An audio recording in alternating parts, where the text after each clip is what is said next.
Hi guys! Good morning! So, meron akong gustong ipakita sa inyo guys. So, dito ako nag-withdraw guys weekly. So, ang withdraw weekly ko is ayan. Ayan yung weekly withdraw ko, depende. At yung withdraw ko last time is nasa GSave ko pa rin yun. At yung mama ko, meron siyang gustong ipabili yung ref. So, ang halaga ng ref is 22,000 mahigit. So, 22,000 mahigit. So, nagustuhan ko naman yung ref dahil gusto ko naman yung Samsung. Basta Samsung guys, gusto ko yun kasi Samsung lover ako. Hi! So, meron siyang gustong ref.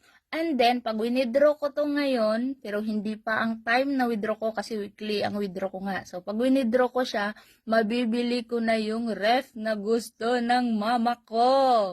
Kaso guys, nasabi ko sa mama ko na sa katapusan ko na siya bilhan ng ref.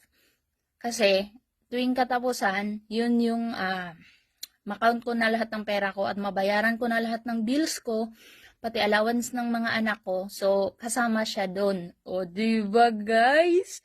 Lahat guys, sinagot ni Sitaw lahat yan. Pati yung gusto ng nanay ko na ref. So, ayan lang guys, discarding malupit. O, diba? Ayan. So, ikaw, anong inaantay mo? Gusto mong kumita, yung pera mo dyan, ilagay mo sa sitaw yan. Lagay mo sa sitaw yan. And then, ayan, ganyan mangyayari.